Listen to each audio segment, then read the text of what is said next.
Muy buen sábado, ¿cómo les va? Hola. Hoy es un lindo sábado, ¿eh? Hay como un solcito de mañana, desde aquí se ve una enredadera que está tomando un poco de coraje, aunque le falta. Y yo estoy con esta voz así porque el aire acondicionado de la tele me reventó. Voy a hacer lo que pueda, recién, digamos acá, voy a brindarles lo mejor de mí, pero no sé si es mucho hoy. Porque bueno, pero hay mucha gente apestada, no soy la única. Bueno, y hoy me tocó contratapa en página 12, quería contarles un poquito sobre qué estuve trabajando, en qué anduve pensando, al calor de esta campaña y de las cosas que se van viendo en esta campaña y de las cosas que uno se va dando cuenta que de las cuales es difícil volver, como por ejemplo la asignación universal por hijo. Habrán visto que, salvo ni siquiera demasiado explícitamente, de Francisco de Narváez ha dicho que no está de acuerdo. Hugo Moyano y Francisco de Narváez hablando tan despectivamente ambos, ¿no?, de los planes de descansar, de alguna manera dejan entrever que no están de acuerdo, o que les parece que por lo menos no dan la garantía de que es algo que respetarían. Los otros candidatos sí. Y a mí me pareció que era interesante volver un poco atrás, porque las cosas pasan tan aceleradamente en este país. Yo no sé si pasará así en el mundo, a lo mejor pasa en todas partes del mundo, todo tan rápido, el tiempo se aceleró mucho. Y hay cosas que pasaron hace muy poco tiempo, pero la memoria superpone todo. Y tomando el tema de la asignación universal por hijo, me puse a bucear un poquito, a ver ¿qué había dicho la presidenta cuando fue lanzada la asignación, cuando fue presentado ese decreto en octubre del año 2009? En ese momento las críticas se hicieron llegar, y recordaba también, reconstruía en la memoria también el tema de las críticas a la asignación universal por hijo cuando fue anunciada, en un momento en el que salió por decreto, porque ustedes recordarán que eran las épocas del grupo A, o AJ, según Horacio Berbisky, que siempre lo escribe con muchas H's y muchas G.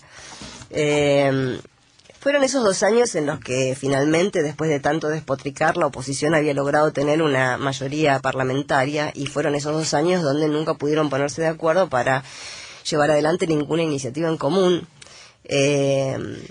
Porque de alguna manera en esos 2 años uno puede referenciar qué es lo que pasa cuando, como dice precisamente de Narváez o Moyano, y en realidad otros candidatos también, no importa lo que va a pasar, lo que importa es que se vaya el kirchnerismo. El problema es que, bueno, por ejemplo, en esos 2 años el Congreso fue un frontón y rebotaban todas las iniciativas, no importaba de qué se tratara, rebotaban todas. Seguramente esta también hubiese rebotado, aunque una de las críticas de la oposición fue precisamente que se hubiese tratado de un decreto. Tuvimos una época en la que cada decreto, hasta ese decreto habría que decir, fue duramente cuestionado.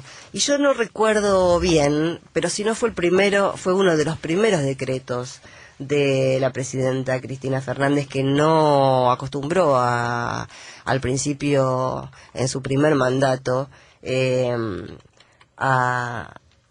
a decretar, digamos. Sí recuerdo el dato muy claro de que durante sus presidencias Carlos Menem dictó 504 decretos de necesidad y urgencia, y ni siquiera había una comisión parlamentaria que los controlara, porque nadie en el Congreso había considerado necesario conformar esa comisión de seguimiento. 504 decretos, y los medios no decían una palabra. Y todos esos decretos no eran para ampliar derechos, eran para recortar cosas. Bueno, en octubre de 2009, cuando se presentó esa asignación, me interesó ese discurso que releí, que ya en ese momento Cristina Fernández dijo, y esto es un parrafito, 3 líneas textuales: en las que explicitaba el origen, el mecanismo que había permitido implementar y usar esos casi 10.000 millones de pesos que implicó el lanzamiento de la asignación. Decía la presidenta: bueno es decirlo también, ¿por qué lo podemos hacer? ¿Por qué lo podemos financiar? Porque también decidimos en algún momento que los recursos de los trabajadores deben servir a los trabajadores y a los que todavía no han conseguido trabajo.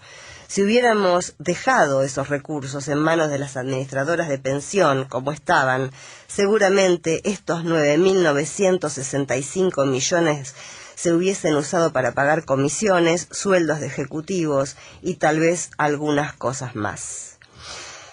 La estatización de los fondos previsionales había tenido lugar menos de un año antes. Y si bien cuando se lanzó la asignación universal por hijo, en un primer momento no fue la oposición política la que más despotricó contra eso. Fue lo que en ese momento se llamaba periodismo independiente. Yo recuerdo perfectamente las notas de TN recomendando, los presentadores de TN, recomendándole a la gente que no fueran, a los beneficiarios, que no fueran a tramitar la asignación universal por hijo, porque decían que las colas eran terribles y que los trámites eran engorrosos. Y a mí me llamaba la atención desde el ámbito del periodismo que hubiera desaparecido. Yo en ese momento me di cuenta que había desaparecido de la Argentina el periodismo de servicio, que durante tantos años existió y fue como una cosa absolutamente incorporada que uno tenía cuando trabajaba en un medio, que más allá de si estaba de acuerdo o en desacuerdo, eso iba por otro carril. Si uno estaba de acuerdo o en desacuerdo con una medida, con un gobierno, había lugares en los medios para cuestionar, para criticar. Estaban las columnas de opinión, estaban las editoriales, estaban las notas con firma, pero había una parte que tenía que ver con el servicio, es decir, había una disponibilidad de un servicio nuevo, un derecho nuevo, y para eso están los medios de comunicación cuando se habla de responsabilidad social, para que la gente vea allanada la información para acceder a esos derechos o a esos servicios. Eso había desaparecido en el 2009 y recuerdo perfectamente, por ejemplo, un programa de Tenenbaum y Slotoviazda en el que mostraban los problemas en las aulas, porque no decían que la escolaridad, el aumento de la matrícula escolar era una consecuencia repentina y un efecto virtuoso colateral de la asignación universal por hijo, y las aulas empezaron a llenarse de pibes, y claro, hubo que construir aulas muy rápidamente, pero lo que mostraban era el medio vaso vacío, pretendiendo por supuesto que todo el vaso estaba vacío.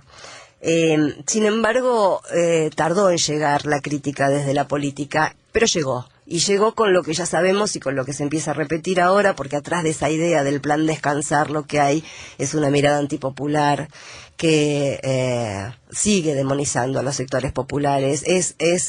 Además, viniendo de alguien como Moyano, la verdad que es mucho más inconcebible que viniendo de alguien como de Narváez, que uno no podría esperar otra cosa. Pero adherir a esa idea de que los fondos de la asignación se iban por la canaleta del juego y de la droga, como supo decir un radical desde el peronismo, es un poco también decir que si a los pobres le dan parquet lo usan para hacer el asado, digamos, parte del mismo hueso prejuicioso e ideológicamente derechoso y gorila. Y después sí aparecieron esas críticas, pero a mí me interesó que en el mismo acto en el que la presidenta anunció la asignación universal, indicara que esa asignación universal fue posible, que esos 10.000 millones de pesos estaban ahí disponibles para los trabajadores desocupados, porque a veces nos olvidamos que los sectores que todavía no han logrado entrar al mercado formal de trabajo, durante todos los 90 se llamaron a sí mismos con mucha dignidad en la resistencia de los 90, los movimientos de trabajadores desocupados. No eran los que querían descansar, eran los que habían sido expulsados del sistema productivo. Y contra la restatización de los fondos previsionales, porque la historia hay que mirarla así encadenada, ¿no? Eso hizo posible lo otro. Si no hubiésemos tenido la restatización de los fondos previsionales, nunca hubiésemos podido llegar a la asignación universal por hijo. La restatización, esa idea, bueno, en el libro que yo escribí está contado explícitamente por la presidenta cómo fue la escena en la que Sergio Massa, que era entonces jefe de gabinete, se reía histéricamente cuando, así lo dice la presidenta, ¿no? Cuando le dijo que Amadou Boudou, que era quien estaba al frente del ANSES entonces, tenía una idea muy loca. Y esa misma noche Boudou le contó tanto a Cristina Fernández como a Néstor Kirchner cuál era el proyecto para restatizar los fondos previsionales y dejar atrás esos 14 años de AFJPs que fueron de una devastación y de un impudor feroz.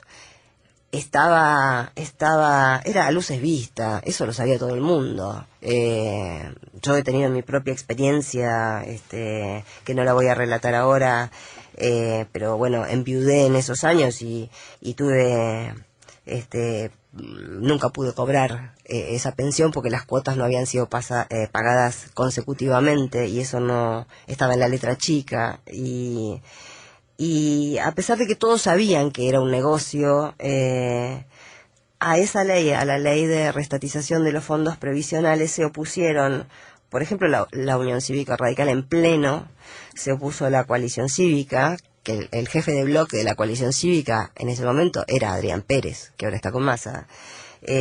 Bueno, se opuso el peronismo disidente, que también está con Massa, y dentro del gobierno también se opuso Massa.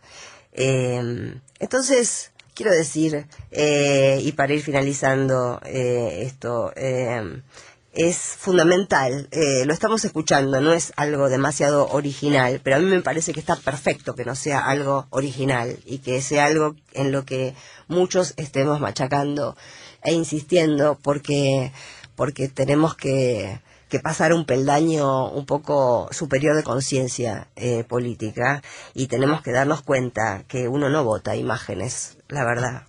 Si uno vota una imagen, corre el riesgo de que lo lleven por delante, ¿no? Y hay que saber discriminar qué han hecho, a favor de qué han estado y en contra de qué han estado los diferentes candidatos, porque aunque digan que estén a favor de cosas de las que hoy gozan millones de personas, que han devuelto la dignidad a millones de personas, que sin embargo, si uno tuviera que decir, bueno, ¿por qué este modelo debería, creemos algunos, seguir prolongándose en el tiempo? Bueno, porque todavía existen esos sectores, por ejemplo, que son los que están afuera del aparato productivo y no es una aspiración, no es algo logrado tener asignación universal por hijo. Lo logrado va a ser cuando haya pleno empleo y cuando mucha menos gente necesite cobrar una asignación universal que tampoco alcanza para vivir dignamente. Pero si no fueron capaces de poner, de apoyar con su voto o con sus iniciativas la restatización de fondos previsionales, es absolutamente inútil y absolutamente careta que hoy vengan a decir que están de acuerdo con la asignación universal por hijo. Bueno, ahora vamos a hacer la reunión de sumario y les voy a pedir a todos que sean muy locuaces hoy, porque yo estoy así como... Hablar de Vitale, buen día. Buenos días, ¿cómo están todos?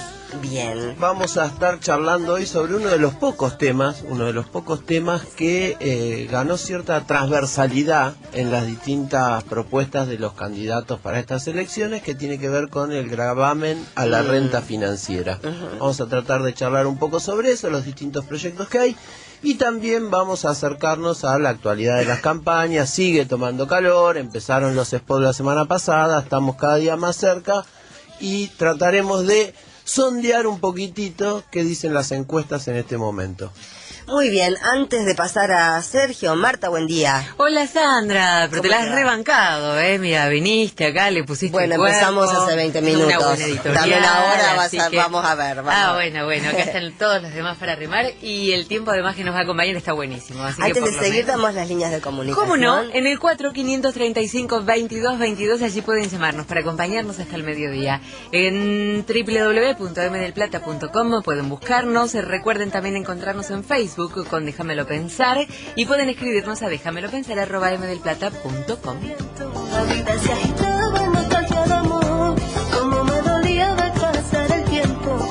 Sergio Viñeski, buen día. Buen día, Sandra. ¿De qué voy a hablar yo? Claro. Me encanta que te preguntes a vos mismo. Sí. El lunes se encontraron Maduro y ahora se me escapa Juan Manuel Santos. Y Juan Manuel Santos, los presidentes de Venezuela y Colombia respectivamente, y esa reunión tiene su historia y sobre todo está enmarcada en el proceso de paz de la FARC, así que vamos a hablar un poco de la historia de la FARC y del vínculo entre Venezuela y Colombia. Y como pastillita, como le decimos acá, Sí. Vamos a hablar de dos efemérides que se han cumplido esta semana, que es la muerte de Simón Bolívar y la muerte de Evita. Ayer. Dos mitos Qué conjunción, latinoamericanos. qué conjunción. Exactamente. Poderosa conjunción. Luciana Dalmazo, buen día. Hola Sandra, buen día. Bueno, y hoy vamos a estar hablando desde la ciencia, desde la salud, de células madre, del uso de células madre en la medicina. Básicamente vamos a hablar de este tema porque las células madres probablemente sean una alternativa para tratamientos de muchas enfermedades del futuro. Sin embargo, su uso terapéutico actual es limitado y muchas veces se las promociona como la panacea o como la solución para enfermedades neurodegenerativas, como puede ser el Parkinson, el Alzheimer, y las instituciones médicas y las instituciones científicas están preocupadas por esto y de alguna manera han firmado un comunicado para condenar esta oferta de tratamientos. Así que vamos a estar hablando de esto, de para qué sirven las células madres, cuál es su uso y el potencial que tienen. Bárbaro. Cristian Rodríguez, buen día. ¿Cómo estás, Sandra? Yo bien. Perfecta. Esa es la actitud, muy bien.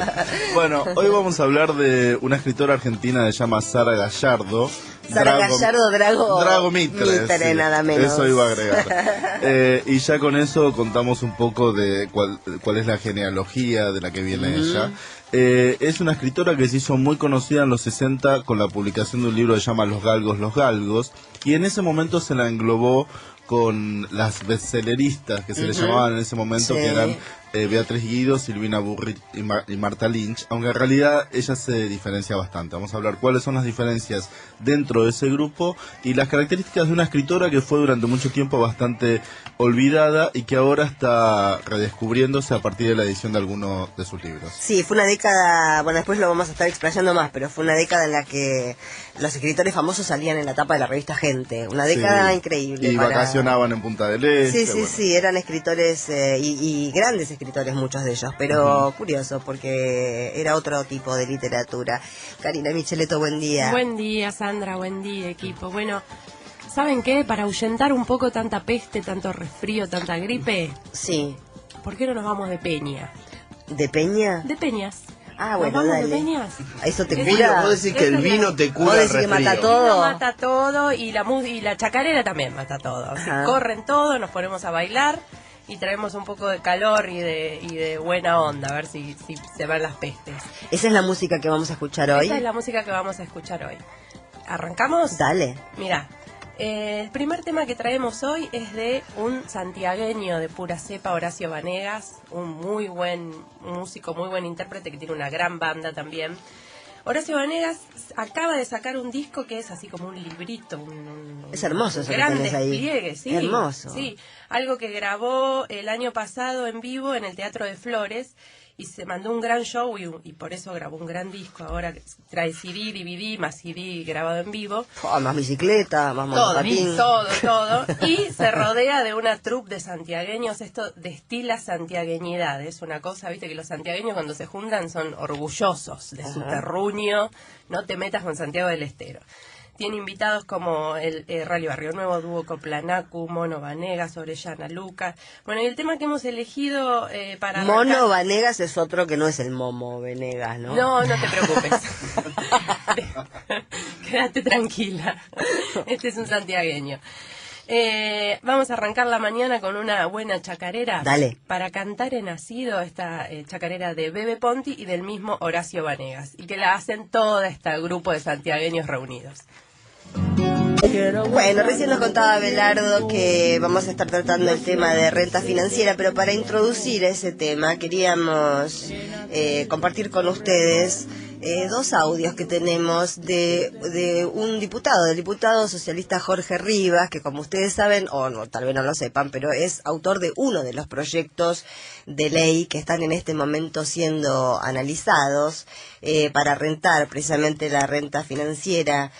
A él, ustedes recordarán que en el 2007 el diputado Rivas sufrió un asalto muy violento, con un derrame cerebral por un golpe muy fuerte, y ha quedado cuadripléjico, pero no obstante es un diputado absolutamente activo y encuentra la manera de comunicarse a través de un sistema informático. Es esta voz que van a escuchar ahora, hablándonos sobre qué importancia tiene o tendría el impuesto a la renta financiera. Lo escuchamos. Es importante grabar la renta financiera porque, si bien en la actualidad ya no se plantea como objetivo esencial la reducción indiscriminada del gasto público para tener una economía sana, aún arrastramos una inequidad tributaria importante.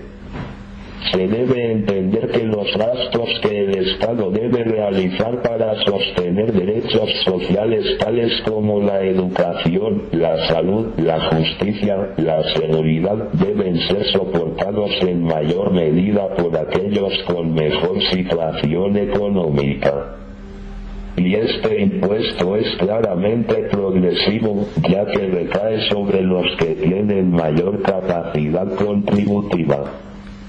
No dudo de que es un paso en materia tributaria para empezar a diseñar una reforma estructural en nuestro regresivo sistema impositivo, con el objeto de hacerlo socialmente más justo. Bueno, ahí teníamos el primer audio hablando de la inequidad del sistema tributario y de ver cómo progresivamente se lo puede hacer más equitativo, precisamente. Lo primero interesante de este tema es que de algún modo ejemplifica cómo el oficialismo mantiene el centro de la escena a la hora de acercarse a los periodos electorales. La verdad es que el planteo de comenzar a analizar el impuesto a la renta financiera salió de parte del propio oficialismo, de la bancada oficialista. La presidenta Juliana Di Tulio le encargó a Héctor Recalde que analizara los distintos proyectos, porque hay varios, tanto del oficialismo como de la oposición, que comenzara a analizar esos proyectos, a ver si podían llegar a un consenso e impulsarlo.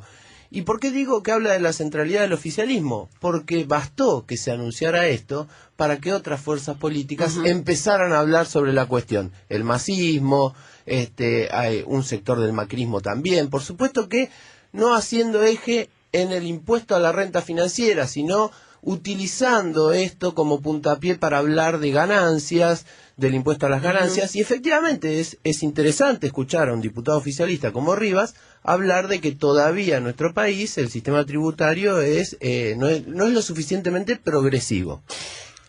Vamos a escuchar el segundo y último audio de Jorge Rivas, a quien le agradecemos, ¿no? Por supuesto que nos haya grabado estas declaraciones. En explica qué es lo que está en juego, cuánto se podría recaudar con un impuesto a la renta financiera.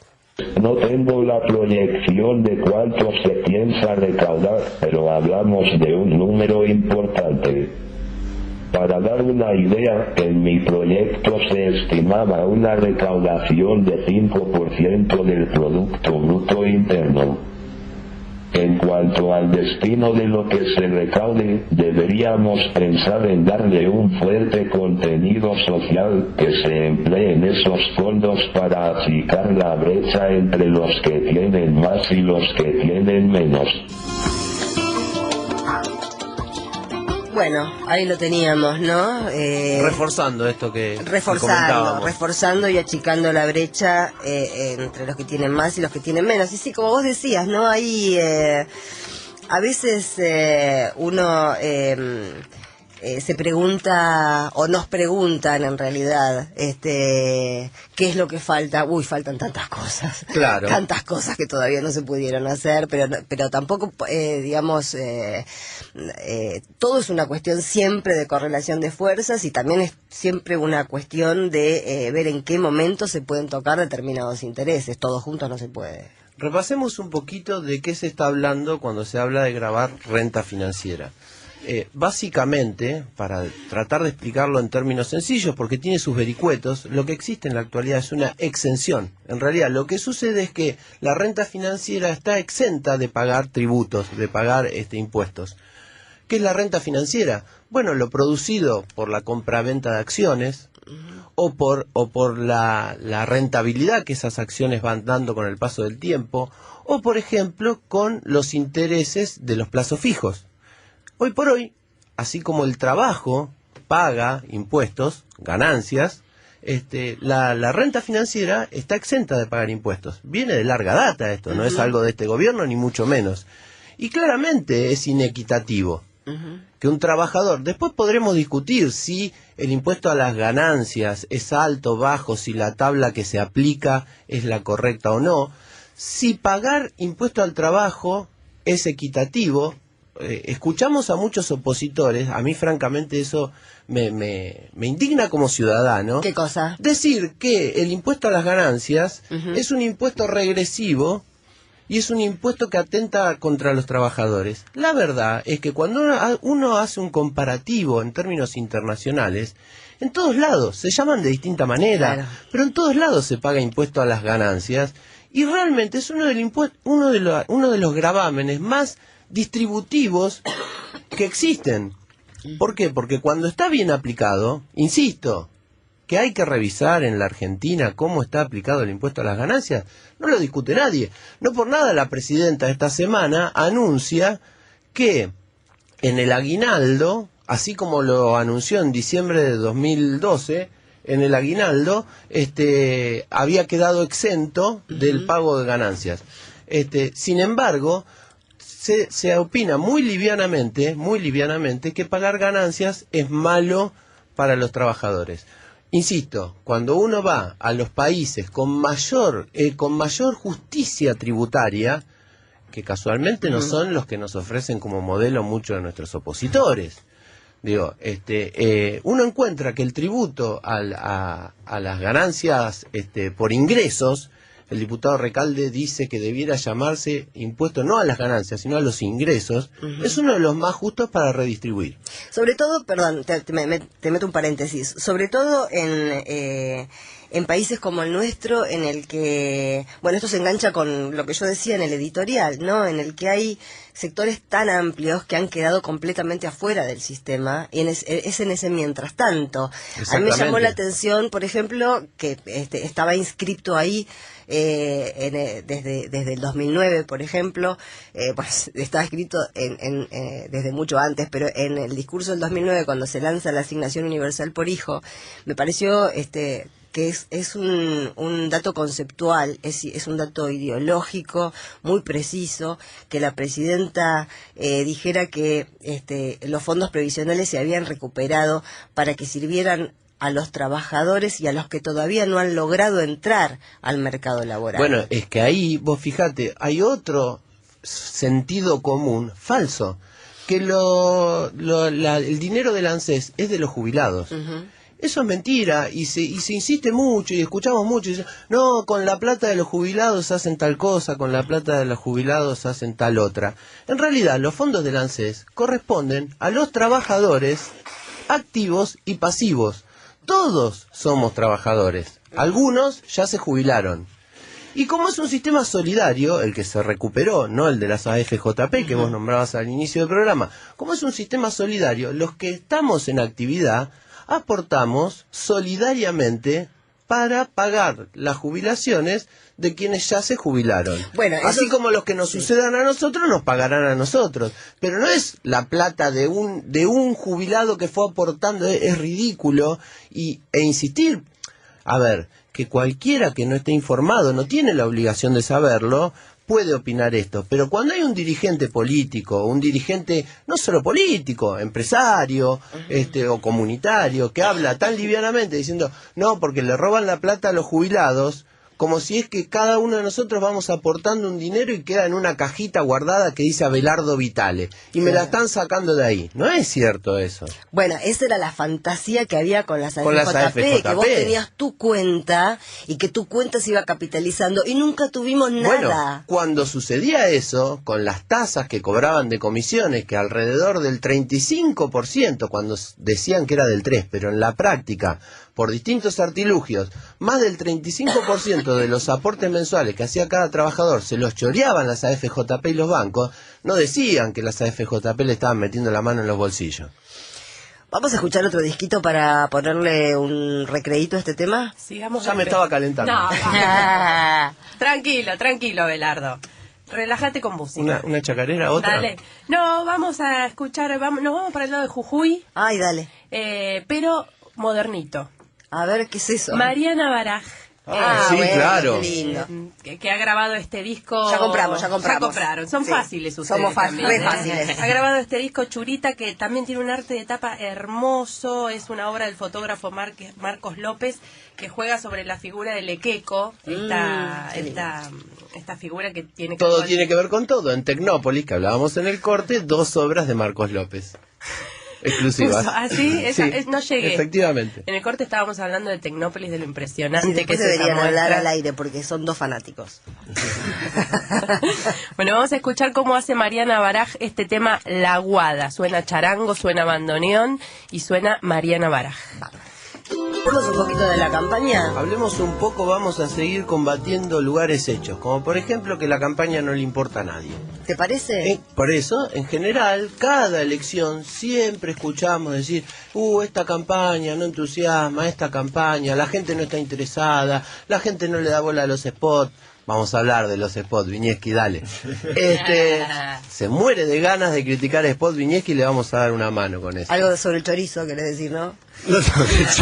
No tanto del chorizo, pero sí esta de Argen y Tina, y que tiene también que ver con... Que es la misma idea de la del chorizo de Wiener. Es la misma idea, o sea, y también la idea de Massa, de que no al conflicto. Y la misma idea de Narváez, que dice no al conflicto, pero hay un montón de gente diciendo, estoy harto. Bueno, Y de Narváez- Carrió, que con los gritos en el tren fantasma. No, escuchar a Carrió decir no al conflicto es increíble, pero es como al conflicto se le saca, es como que se lo pone asexuado. Entonces, obviamente, Eso. y si yo elijo entre conflicto y armonía, y sí, yo elijo armonía. Ahora, si me pongo a hablar medio minuto de por qué hay conflicto, de cuáles son las razones del conflicto, es decir, entramos políticamente a analizarlo, entonces no es conflicto, hay luchas políticas en Argentina pendientes que si las das va a haber conflicto y si no las da va a haber armonía, que es la armonía conservadora, que es el discurso que está volviendo, ¿no? Una especie de volvamos a la normalidad, dejémonos de conflicto, pero dejemos el statu quo como está, es conservadurismo puro. Además hay como un contrasentido muy fuerte, porque los que hacen campaña con Argen y Tina son los promotores de la Argen y Tina, son los que todo el tiempo le están diciendo a la gente que adhiere a este modelo de país que son todos unos chorros, unos estúpidos, unos descerebrados. Claro, pero ¿hay tareas pendientes o no en la Argentina? Eso es lo que digo. Por ejemplo, cobrarle la renta a los bancos. ¿Le va a gustar a los bancos? Y ¿Van no. a estar de acuerdo? ¿Le gustó que le cobren renta a los del campo? No. ¿Le gustó a la iglesia la ley de matrimonio igualitario? No. Cualquiera de las cosas pendientes importantes que hacen falta en la Argentina requieren una dosis de conflicto. Son muy conflictivos. Ahora, si no va a haber conflicto, ya me huele a que no van a iniciar ningún cambio. Sergio parece decir, si no va a haber conflicto, que me avisen que me voy a otro país. Me voy a Venezuela. A mí la que me indigna como ciudadana receptora es la de energía política positiva. ¿Esa cuál No, es? es peor, es peor. Es suma más energía política positiva. Lustó y Terraño, Ah. luciendo sonrientes y frescos, que podría ser una propaganda de dentífrico o de gaseosa. O sea, es como el mensaje vacío por el mensaje vacío mismo. Bueno, también basándose en esto de armonía. Yo lo que no entendí de Terraño es para qué nos enseña a cocinar. Digamos, ¿por qué me enseña una receta Porque de lo de cocina? Terraño senador con C, No, ese ya- chiste, pero digamos, hay que- de esa decís, hablas de esa. Sí, la que cocina. Bueno, porque en realidad cada vez que hay una campaña, primero, un paréntesis, lo bueno de todo esto, que gracias a la última ley electoral todos los partidos tienen acceso igualitario y gratuito a tiempos de televisión. Sí, a veces uno se ríe de spots que están muy mal hechos, pero es una suerte Pero es una, que exactamente. podamos estar viendo. Después podemos discutir si son buenos, son malos técnicamente o políticamente. La verdad que discutir técnicamente yo creo que es interesante en mesa de café, pero que no ayuda demasiado en términos ciudadanos. Políticamente, por supuesto, creo que es interesantísimo poder discutir algunos spots. Por ejemplo, el Frente de Izquierda de Altamira hace eje en lo que charlábamos recién, el impuesto a las ganancias de los trabajadores.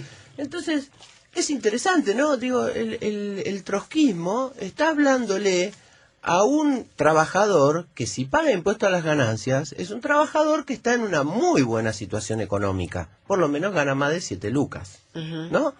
Y sin embargo, ese es no está hablando de como el trotskismo de hace 10, 15, 20 años, esta cuestión clasista del obrero industrial, sino está hablando a un segmento bien acomodado. Pero es interesante ver cómo también aparecen en esta época los asesores de imagen, ¿no? Yo me imagino mucho en esto de Terraño. Tengo una idea, Terraño. Tengo una idea genial para vos. Tengo una idea. Vos vas a ser Porque senador. es un plato venezolano. Ah, bueno. Y ahí es donde algunos se van de mambo. Pero ¿entendés? parece fumado. Hacer una receta venezolana, por lo menos se chavista. Bueno, hay una obsesión con el tema, porque Stolbizer y Alfonsín estuvieron amasando pan y Wiener con los chorizos en la parrilla. Tienen algo oral. Y el último, el que más me indigna como hincha de Racing, el spot que Claudio Lozano y Camino Popular le dedican a Filmus, que lo gastan con el fantasma de la B. No sé si Pero eso es muy para chicos, para varones, porque yo no me di cuenta. Y para jóvenes. Ni para gays, porque Bueno. Cristian tampoco lo entendió. Ah, che, pero que sea gay no quiere decir que...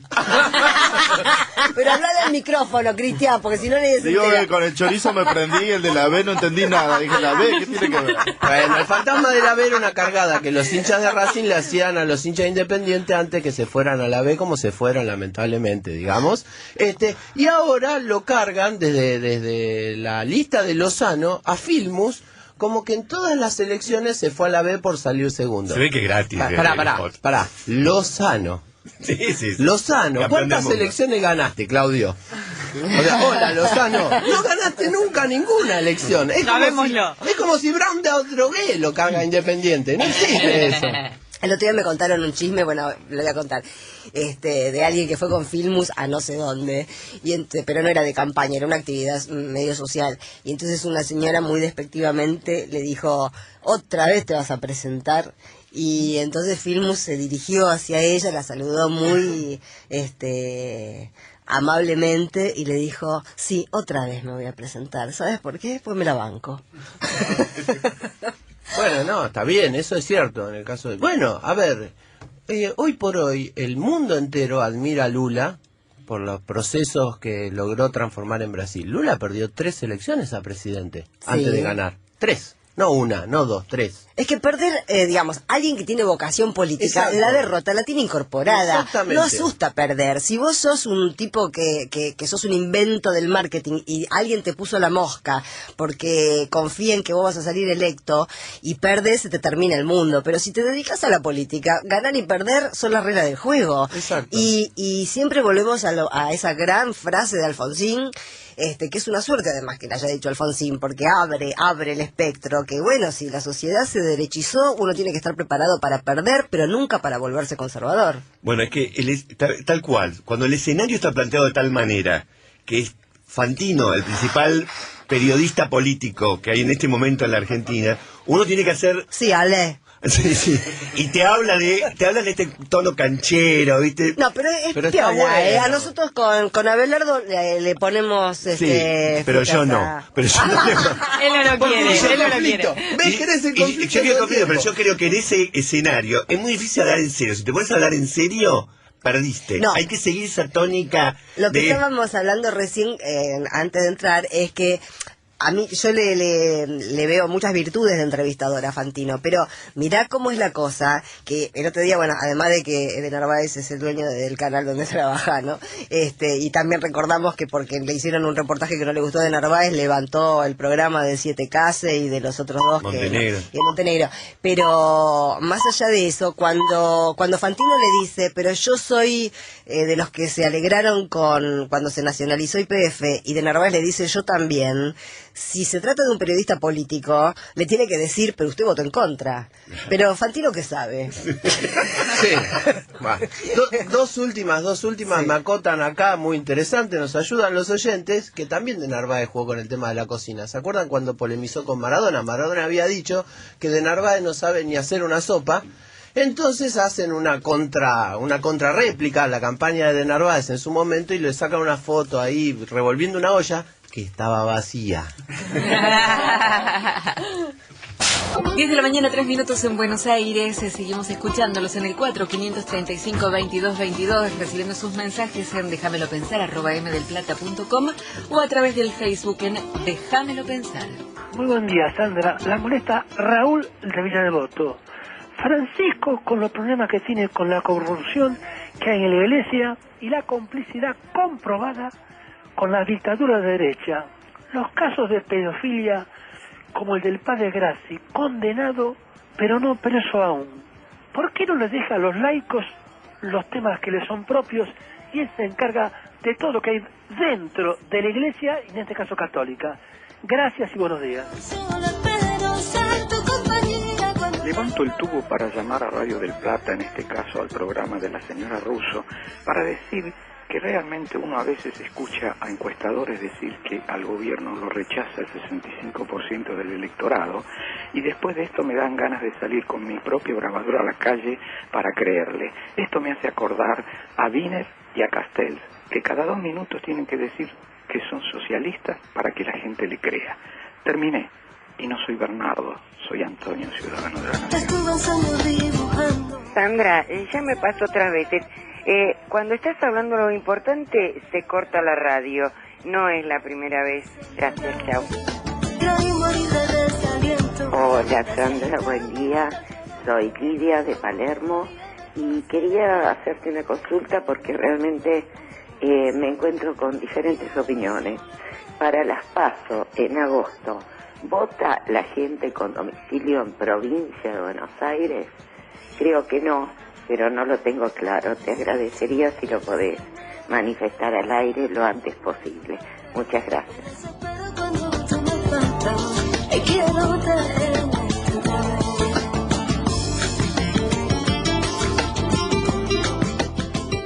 Sí, se vota en todo el país. En todo el país, en todos los distritos, cada provincia vota sus precandidatos en agosto, el 11 de agosto, a diputados nacionales y a senadores cuando corresponda.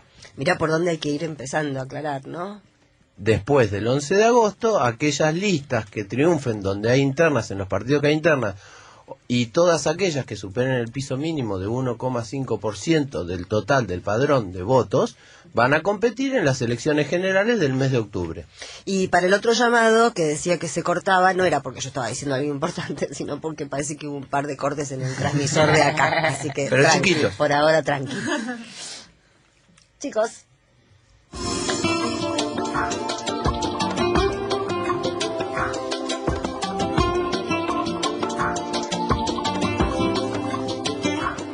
Otro de los mensajes de recién nos hablaba del Papa Francisco y a eso, allá vamos, porque sí, lo estuvimos viendo esta semana. Es evidentemente, ¿no?, un Papa que ha marcado la diferencia entre Benedicto y Francisco. Es un cambio de época en la Iglesia. Ahora, es la Iglesia. tampoco nos olvidemos que hay márgenes en los que se mueve la Iglesia Católica. Es un papa muy producto de estos tiempos de Latinoamérica, si lo pensamos así. Porque Sí. gobiernos populares, de mucho contacto, esos gobiernos en líneas generales, incluso los que no son de progresistas, de centro-izquierda, los gobiernos colombianos, que claramente son de derecha o de centro-derecha, también tienen una cuestión de acercamiento más directo a sus ciudadanos, a su pueblo, y en el caso de Francisco, parece al menos renovar en términos de la Iglesia Católica estos modos de mayor cercanía con la gente, de mayor sencillez, de mayor simpleza. Sí, de mayor, bueno, cuando dijo, es muy fuerte, ¿no? Escuchar realmente, a mí me pareció fuerte escuchar esa definición, sobre todo con los argentinos, porque yo lo estuve mirando, no hice no lo sé, no seguí toda la estadía en Bueno, es Brasil. imposible porque están todo el día transmitiendo. Bueno, como no, aparte no me da la cabeza, pero sí noté que durante todo ese primer día tenía como un rictus hasta de papa, que se le cambió cuando se encontró con los jóvenes argentinos. Ahí volvió a ser Bergoglio. Para mí era el tono de Bergoglio, el mensaje de Bergoglio. Se le fue esa cosa como de suavidad, de bonomía, pero además yo le creo, ¿no? Hay como algo de verosimilitud en esa le debe encantar, le debe gustar mucho lo que está haciendo, debe estar realizándose, supongo. Pero queríamos conversar sobre cómo mirar, cómo leer, qué esperar, qué expectativas tener en relación a este papa con Marcela Frencia, con ella vamos a hablar ahora, que es referente de Católicas por el Derecho a Decidir, que ha sido, para nosotras, es una organización que tiene representación en diferentes países del mundo, y que para quienes hemos trabajado en género, en problemática de género, ha sido desde hace mucho tiempo una organización referente. Marcela Frencia, ¿estás ahí? Buen día. ¿Cómo estás? Bien, muy bien. ¿Desde cuándo existe, vamos a empezar por ahí, Católicas por el Derecho a Decidir? Bueno, Católicas por el Derecho a Decidir en Argentina existe ya hace 20 años, incluso este año estamos celebrando los 20 años de Católicas. ¿Y ¿tiene representación en América Latina y fuera de América Latina también? Sí, así es.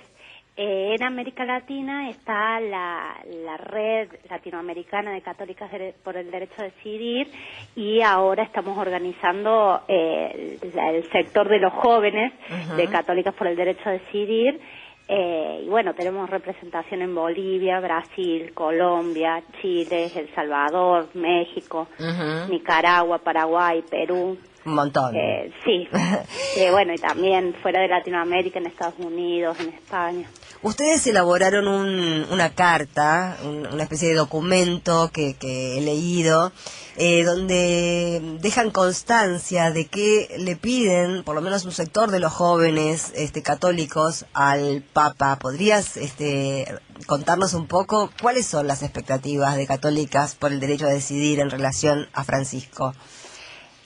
Bueno, primero nos parece como muy importante que el Papa hable a los jóvenes y que sea acá en Latinoamérica. Bueno, de hecho, el Papa nos está hablando a nosotros. Nosotros somos jóvenes católicas que estamos queriendo ser incluidas, digamos, en la Iglesia y ser escuchadas. Nosotros pretendemos de que el Papa escuche nuestras demandas como fieles, digamos, de la Iglesia Católica. Nosotros vemos con preocupación cómo la Iglesia en este último tiempo se ha distanciado mucho de las prácticas y de las opiniones de los fieles, sobre todo en materia de derechos sexuales y reproductivos, y bueno, y cómo se ha distanciado de los jóvenes. Creemos que si el Papa ha tenido gestos de algún tipo de acercamiento a la Iglesia progresista, y bueno, por supuesto que eso genera muchas expectativas, digamos, está en el discurso del Papa cosas que antes no se escuchaban, como la Iglesia para los pobres, o bueno, algunos gestos, como por ejemplo el tema de el encuentro con Leonardo Boff, que bueno, que se está viendo genera muchas expectativas. Pero, bueno, claramente Bergoglio nosotros lo conocemos desde acá de Argentina, es un papa argentino, y acá en la Argentina, como arzobispo, se ha pronunciado en contra del matrimonio igualitario o en contra de muchos derechos sexuales y reproductivos. Entonces, bueno, nosotros vemos con mucha expectativa la asunción de Bergoglio y que Bergoglio le hable a los jóvenes, pero bueno, pedimos ser escuchadas, pedimos que respeten nuestras decisiones, que bueno, que no juzgue a las mujeres que abortan, que respete la libertad de conciencia, que respete a los jóvenes que deciden usar anticonceptivos. Marcela, perdóname, pero para tener una idea de quienes no formamos parte del mundo católico, la posición de la Iglesia, partiendo de lo básico, que es el uso de preservativos, ¿cuál es en este momento?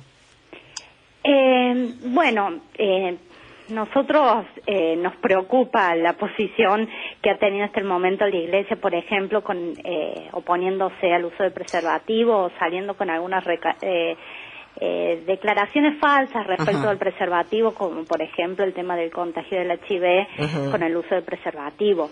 Creo que eso es muy peligroso porque a nosotros como jóvenes nos pone en riesgo de contagio de enfermedades de transmisión sexuales y bueno, y sin hablar del tema del embarazo adolescente no deseado. Por eso te preguntaba, porque hay cuestiones que tienen que ver tal vez con el dogma, que tienen que ver con cuestiones mucho más complejas como el aborto, que pueden ser tema de discusión, pero cuando la Iglesia dice que el preservativo que el látex no sirve para parar el virus del HIV, realmente está mandándose una barrabasada que ya se está metiendo con la salud pública, ¿no? Sí, es importante, digamos que aclarar, digamos, este tipo de cosas y bueno, justamente está poniendo en riesgo, nos está poniendo en riesgo a nosotros como jóvenes y bueno, y tenemos que tener en cuenta de que la Iglesia no puede meterse digamos, en cuestiones de salud pública, no puede obstaculizar digamos que las mujeres y que bueno, que todas las personas pueden ejercer sus derechos. Bueno, acá en Córdoba, por ejemplo, está pasando de que organizaciones de la Iglesia Católica están obstaculizando, por ejemplo, la aplicación del protocolo para aborto no punible. Y creemos que es muy riesgoso, digamos, porque, bueno, justamente retomando las palabras de Francisco de una iglesia para los pobres, hay que tener en cuenta de que las mujeres que mueren por aborto son las mujeres pobres. En la capital federal pasa exactamente lo mismo, ¿eh? Claro. Bueno, entonces nosotros llamamos a Francisco a que pueda escuchar estas voces y que pueda contemplar, digamos, o hacer de la Iglesia una Iglesia más inclusiva. Nosotros somos católicas y creemos en la fe católica y creemos que la fe católica promueve principios de solidaridad, de libertad de conciencia, bueno, de respeto al prójimo, y bueno, nos parece importante retomar estos principios y la Iglesia tiene que estar al lado del pueblo. Marcela Abelardo te saluda, buenos días. Buenos días. Justamente quería preguntarte eso. Ustedes, como fieles, si bien la institución no parece estar escuchando los planteos que ustedes hacen, me imagino que en términos personales deben encontrar en algún lugar algo que los contenga dentro de la institución, más allá de la fe. ¿Se entiende la pregunta? ¿Cuál es ese lugar? ¿Hay curas copados que sí las escuchan, que sí contemplan estos pedidos que ustedes hacen? Sí, por supuesto. Bueno, primero, respecto a los temas de derechos sexuales y reproductivos y todo eso, no hay un dogma en la Iglesia respecto a esto. Hay opiniones y posiciones de la jerarquía que marcan una línea. pero hay distintas posiciones al interior de la Iglesia Católica. Entonces, que la jerarquía diga determinadas cosas no implica que la fe católica sea eso, digamos, los dichos de jerarquía. América Latina es un sector profundamente católico, pero no significa que siempre las decisiones de la Iglesia Católica hayan respetado las decisiones del pueblo. Por eso nosotros pedimos a que la Iglesia vuelva a los principios que han fundado la Iglesia, digamos, que son principios de bondad, de respeto, de no discriminación. Entonces, bueno, nosotros seguimos siendo católicas porque creemos en Jesucristo, creemos en Dios y creemos que la Iglesia puede tener un acercamiento, o tenemos la esperanza de que la Iglesia tenga un acercamiento al pueblo. Marcela, yo no lo he visto por televisión y no sé, pero digamos, sí se ha visto al Papa hablar con los jóvenes multitudinariamente, pero lo que no sé es si esos jóvenes le han hecho llegar documentos o trabajos parecidos o del orden de el que elaboraron ustedes con sus propias demandas, como para que el Papa también sepa qué se piensa, qué se siente del otro lado, ¿no? Sí, nosotros no sabemos representantes, digamos, de un amplio sector de la juventud católica. Digamos, nosotros lo que estamos diciendo no son cosas, digamos, tomadas de los pelos que se nos ocurrieron a un grupito de jóvenes, son sentimientos y sensaciones de un grupo muy amplio en la Iglesia Católica, de jóvenes y de fieles. Jóvenes que usan, digamos, usan preservativos, o que o mujeres que abortan, son mujeres católicas, y por una actitud culpabilizante y castigadora de parte de la jerarquía de la Iglesia, no se animan a salir a hablar públicamente de esto. Pero bueno, creemos nosotros que representamos a un amplio sector. De hecho, estamos trabajando con un amplio sector de jóvenes de la Iglesia Católica. Marcela Frencia, bueno, muchas gracias por esta conversación, Bueno, te mando un cariño. Muchas gracias. Hablábamos con Marcela Frencia, representante de Católicas por el Derecho a Decidir.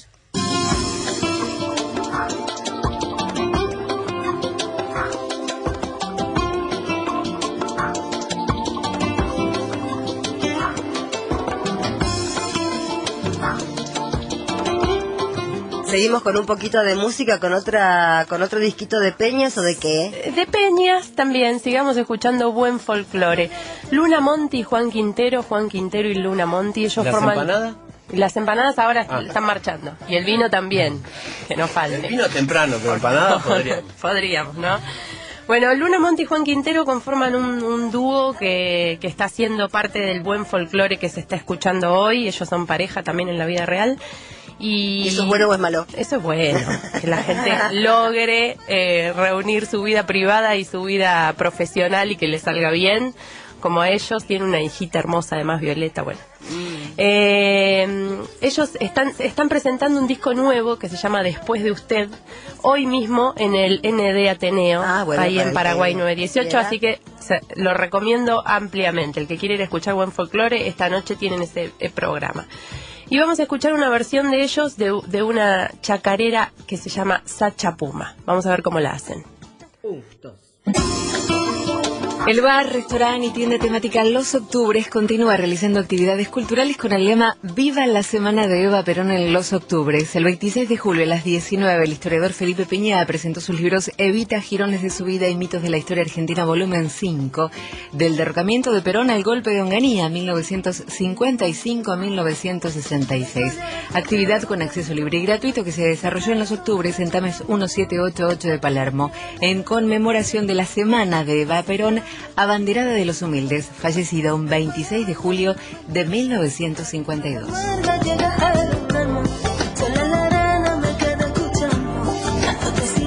Hasta el mediodía seguimos en Déjamelo Pensar y nos están llamando en el 4-535-2222. Hola Sandra, soy Teresa de Lomas de Zamora. Estoy escuchando, ya lo escuché tu comentario de entrada, te felicito, yo leí tu libro, te admiro por tu coraje, no sé lo que quiere la gente, no sé lo que quiere hacer la gente con el gobierno, ya no pasamos de todo, yo el día de las elecciones voy a cumplir 80 años, pasé dictaduras que me sacó a mi hija, pasamos a Menem que nos fundió a todos, pasamos tantas cosas, ¿qué es lo que quieren hacer con el país?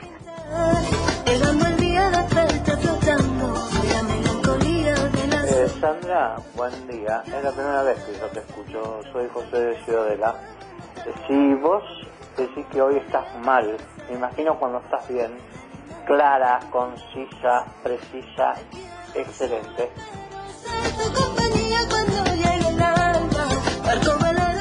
Sí, Sandra, ¿qué tal? Buenos días. Mira, te habla Mario acá de Mataderos. Para la peste que tenés, para que todos se puedan curar en esta temporada, pongan un tema que es Taipero por Yahoo, Antonio Zaragoza. Ahí te va a decir qué tenés que tomar para evitar esta peste. Cuando te habla de la caña de ruda. Para agosto, caña con ruda. Baletón agreste de luna. Poné Taipero por Yahoo, es una hermosa tema. Gracias. Bueno, gracias. ¿Tenés idea, Cari, de qué es lo que tengo que dice Tarragorros que hay que tomar? Caña con ruda para afrontar los fríos del invierno. Caña con ruda. ¿No? Exactamente. ¿Y de dónde saco la caña y ruda? Ruda de algún patio de una abuela. Claro. Ajá. Hay que buscar una abuela que tenga un patio. Y caña de algún boliche. En algún almacén perdido. Sí, en algún almacén de barrio. Villa Urquiza. En otras latitudes, para las pestes estas que tenemos nosotros ahora, que yo concentro hoy, pero que otros han tenido también, me estoy acordando, es medio bizarro lo que voy a contar, pero una vez conocí a un dirigente del Frente Polisario. ¿Ustedes saben qué es el Frente Polisario? Frente Polisario. Manuel Rodríguez. No, corazón. Esto es en el Sahara. El Frente Polisario es la organización de resistencia de los árabes que hablan español, que están en el Sahara, al costado de Marruecos. Y ¿Resistencia a los marroquíes? Primero era Árabes. a los españoles, porque fueron colonia española, Claro. y fue lo último que hizo Franco antes de morir, fue regalarle ese territorio del Sahara a el rey Hassan de Marruecos. Entonces les regaló, y son nómades, viven en carpas. ¿Hablan español? Hablan español, son los únicos árabes que hablan español, y bueno, son muy... Y yo hace muchos años conocí a un representante en América Latina, ellos tenían base en Bogotá en ese momento, para toda América Latina, y lo conocía a lo que sería el embajador del Frente Polisario. Yo ahí me enteré que era el Frente Polisario, porque nunca lo había escuchado nombrar. Realmente es una historia muy interesante, política, ¿no? Muy interesante. Pero un día que me fui a encontrar con el tipo, yo estaba así con una cosa, y me decía que había que comer tomar té de ajo, había que poner 5 o 6 dientes de ajo en agua. No me animé. Prefiero tener la gripe. Pero les cuento, en el desierto hacen eso, se toman 3, 4, 5 dientes de ajo, tés cargadísimos, y dice que tomas eso y prácticamente morís. Se te mueren todos los bichos, ¿viste?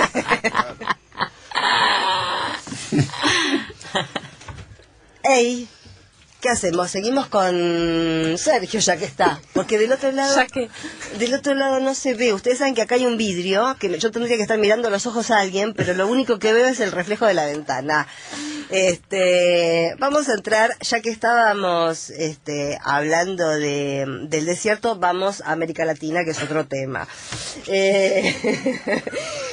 Empezaste contando, este lunes se reunieron los presidentes Santos y Maduros en Puerto Ayacucho, que son las puertas del Amazonas, ¿no? Que es frontera venezolana. Se reunieron después, recordamos, ¿no? Que fue Santos el que le agradeció la visita relámpago que hizo la presidenta Cristina Fernández a Colombia la semana pasada, el que le agradeció sus gestiones porque algo debe haber tenido que ver para llegar a este encuentro, después de que Santos recibiera a Capriles, cuando Capriles estaba todavía denunciando fraude, y eso fue tomado por el presidente venezolano como una afrenta. Una afrenta, exactamente, y ahí las relaciones que habían renacido con fortaleza después de la actuación de Néstor Kirchner en la UNASUR, volvieron a resquebrajarse, y ahora parece que han encontrado otro cauce. Sí, y hoy le pidió Piñera, presidente de Chile, disculpas a Maduro por lo mismo, por haber recibido a Capriles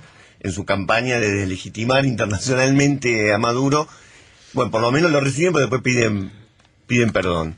Ahora, es increíble la frontera, esa frontera entre Venezuela y Colombia, cómo divide no solamente a dos países políticamente, casi diríamos que podrían haber estado unidos. En un momento la Gran Colombia claro, los cobijaba, incluso Ecuador, Panamá, pero son los dos extremos de América Latina. En la época en que estaba Uribe y que estaba Chávez representaba el ejemplo más radical de postura anti-norteamericana de toda la región, y Uribe todo lo contrario. Y son 2.300 kilómetros de frontera que tienen. 2.300 kilómetros de frontera, uno puede decir un montón de cosas en común entre los dos pueblos. Y muchos pasos para que pase gente también. Claro, pero aparte, ¿cuánta diferencia puede haber de uno y otro lado de la frontera entre esos dos pueblos? Y sin embargo, a la hora de votar, vota Colombia muy a la derecha. Y sabemos cómo vota Venezuela, que está en un proceso ininterrumpido hacia el socialismo del siglo XXI. Pero no es la primera vez que se pelean en estos últimos tiempos, o que hay graves conflictos entre Venezuela y Colombia. Hubo en el 2008 Colombia atacó a las FARC, y de las FARC me voy a tomar porque creo que es la clave para explicar esta diferencia. Primero, si te parece, vamos a escuchar qué dijeron los presidentes de Colombia y de Venezuela cuando finalizó este lunes esa reunión tan esperada en la que recompusieron relaciones. Esto decía el presidente Nicolás Maduro. Me atrevo a hacer un llamado a todo el pueblo de Venezuela, toda Venezuela, a todos los sectores. Y me atrevo desde aquí también a nuestro amado pueblo de Colombia y a todos sus sectores, a que trabajemos con la mejor buena fe por la unión, la paz, la coexistencia, la convivencia, la prosperidad de nuestro país. Juntos podemos ser prósperos, juntos respetándonos y cultivando la amistad y la hermandad verdadera. Y en su nombre, presidente Santos, en nombre de nuestro libertador y del comandante Hugo Chávez, yo le puedo decir en nombre de toda Venezuela, cuente Colombia, cuente usted con los mejores esfuerzos que podamos hacer, donde usted lo considere necesario como jefe de Estado, para que la paz llegue a buen puerto, llegue al puerto que tiene que llegar. La paz en Colombia es la paz en Venezuela, en Sudamérica, en nuestra región. Es la paz necesaria y ahora es la paz posible. Y nosotros realmente estamos a sus órdenes para contribuir modestamente y con humildad, se lo digo, en todo lo que podamos, para que más temprano que tarde Colombia pueda estar celebrando la paz. Eso decía el presidente Nicolás Maduro, y ahora Sergio después nos va a explicar un poco de qué se trata, porque bueno, se están llevando negociaciones con el gobierno colombiano, con la FARC, y en esas negociaciones la intervención de Venezuela ha sido clave. Y Santos, Juan Manuel Santos, que había dicho que iba a ir de la mano de Néstor Kirchner a esa reunión para que lo acompañara aquel aura de la reunión con Chávez, que había salido también, y al que Cristina le dijo que bueno, que ya que lo llevaba Néstor, que lo llevara Chávez también. Decía esto al término de la reunión de Puerto Ayacucho. Esa relación positiva que tuvimos con el presidente Chávez es la que vamos a tener con el presidente Maduro. Nos lo dijimos muy francamente, hay aspectos donde no estamos de acuerdo, tenemos visiones diferentes sobre muchas cosas, pero tenemos la inmensa obligación y responsabilidad de trabajar juntos, y eso es lo que vamos a hacer. Repito, por el bien del pueblo venezolano y por el bien del pueblo colombiano. En términos generales, que vamos a abordar el tema que tiene que ver con la seguridad. Ahí hay temas que tienen que ver con el narcotráfico, el tema que tiene que ver con el contrabando, el tema que tiene que ver con los grupos al margen de la ley. Está el tema de la energía. Ahí hay muchísimos temas o subtemas que tenemos que trabajar conjuntamente. Esa comisión también se va a reunir para ir avanzando. Y está el tema del comercio, toda la integración, dos países que están llamados a trabajar juntos y a integrarse cada vez más. Ahí también hay una agenda muy larga para poder adelantar. Bueno, esas eran las palabras de Juan Manuel Santos, Sergio. Sí, porque más allá de las diferencias políticas que tienen con respecto a cómo se alinean con Estados Unidos, hubo y son las FARC uno de los motivos fuertes del choque. En el 2005 hubo una grave crisis diplomática por la captura de un líder de la FARC en territorio venezolano. Y eso generó una reacción de Chávez muy fuerte, porque aparte la captura fue en Caracas, no fue en cualquier lado. En el 2007 una nueva crisis. Chávez era el mediador en el tema gobierno colombiano, FARC, y Uribe tuvo un enorme enojo con Chávez porque consideró que lo estaba puenteando o lo que sea, y hubo ruptura de relaciones. En el 2008 nuevamente, porque Colombia ataca a la FARC en territorio ecuatoriano. Y esto motivó que Chávez movilice los tanques a la frontera con Colombia en lo que podría haber sido, pero tranquilamente, una confrontación armada entre los dos países. Y finalmente en el 2009, en un campamento de la FARC, se hallaron lanzacohetes que habían sido vendidos al gobierno de Venezuela por Suiza, y esto nuevamente motivó una crisis diplomática. ¿Qué pasa acá? Las FARC son un movimiento guerrillero, el más antiguo de América Latina, que como muchos movimientos guerrilleros que nacieron en los 60 o en los 70, tenía una perspectiva política, y en los 80 y los 90 fueron cambiando y derivando hacia otro terreno político.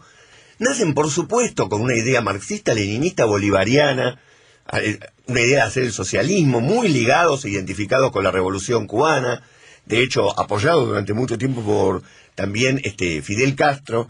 En un momento llegan a constituir lo que se llamó en 1964 la República de Marquería, y en esa República de Marquería era liderada por Marulanda, el líder guerrillero que también llamaron Tiro Fijo porque tenía una puntería muy buena, y Marulanda era en realidad un líder sindical colombiano. Ninguno de esos dos son sus verdaderos nombres.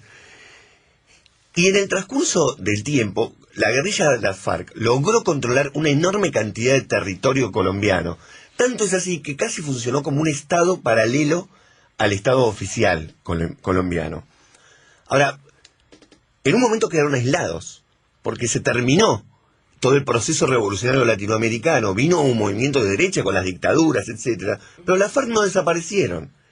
Y por lo tanto, empezaron a preocuparse más por su propia subsistencia que por el hecho de hacer avanzar la revolución, y de hecho empezaron a chocar incluso con los grupos campesinos. Los campesinos que al principio los albergaban y los defendían, luego empezaron a casi no soportarlos, entre otras cosas porque les generaba una situación muy complicada, porque donde estaban las FARC surgían grupos civiles apoyados por el Estado que llamaban escuadrones de la muerte, y se les agarraban con los campesinos. Y pasado, ya avanzado los 80, surge un tercer actor, que es el narcotráfico. La postura inicial de la FARC frente al narcotráfico fue no negociar e incluso tratar de echarlos, no tener ningún vínculo con ellos, pero poco a poco se dieron cuenta que era un fenómeno un poco imparable y que aparte empleaba a muchos campesinos el tema de la producción de droga, y entonces decidieron, en un momento que para muchos es el inicio de la corrupción de la FARC, cobrarles un 10% de la producción, como una especie de impuesto para permitirles funcionar, y a partir de ahí la FARC logra, mediante este procedimiento, más el secuestro extorsivo, generar una fuente de ingresos millonaria.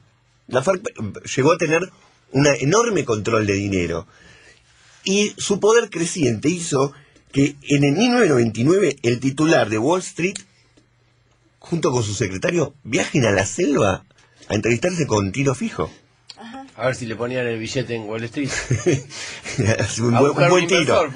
El tipo se viaja ahí en medio de la selva, ¿por qué? Primero, porque había rumores de que podían tomar el poder. Y segundo, porque si no era así, el interés en que Colombia pueda prosperar económicamente estaba absolutamente ligado a que la FARC de alguna forma u otra negocien con el Estado. Ahora, las consecuencias para la población son increíbles, porque entre el narcotráfico, los paramilitares y las FARC, tenemos año a año, por ejemplo, el año 2007 hubo 1.400 homicidios de civiles. Y no es el año en que más hubo. Las fuerzas estatales mataron a 400, esto es lo que se pudo demostrar. Las paramilitares 300 y la guerrilla a 260. Hay en este momento, en Colombia, 100.000 minas antipersonales sembradas. Es decir, que uno va por algunos campos de Colombia, puede volar por el aire tranquilamente, porque aparte es muy difícil sacar esas 100.000 minas antipersonales. Pero Colombia constituye el país que tiene el mayor porcentaje del mundo de población civil que se tuvo que desplazar de un lugar a otro con motivo de esta guerra prolongadísima desde los 60 hasta el día de hoy. Se calcula que 5 millones de colombianos se tuvieron que ir de sus propias tierras hacia otro lugar como refugiados. Yo estuve en Colombia ahora, en el verano, y un montón de lugares a los que la guerrilla abandonó y que el Estado pudo recuperar como para su propio control, están explotando de turistas, porque son lugares maravillosos. Lugares en la selva que dan al mar, como el caso del Tayrona, y poco a poco, Colombia uno va a Bogotá, que tiene un larguísimo metrobús. Si uno va ahora, lo que ve es construcción, obra, un país que crece, porque poco a poco logra alejar el peligro de la FARC. Ahora, el proceso de paz no está terminado para nada. Las FARC están muy debilitadas respecto a lo que habían sido históricamente, pero han dejado una secuela dentro de la población, que es como una especie de sentimiento muy fuerte de queremos tranquilidad, queremos seguridad, y votan a la derecha. En gran parte son las FARC las que explican el voto derechista del pueblo colombiano, como ocurre también en Perú, con las secuelas de Sendero Luminoso, que fue una guerrilla bastante brutal. Bueno, eso es, digamos, la derecha ahí expresa lo que conocemos como la mano dura. La gente está tan aterrorizada por la violencia que termina votando mano dura. Exacto.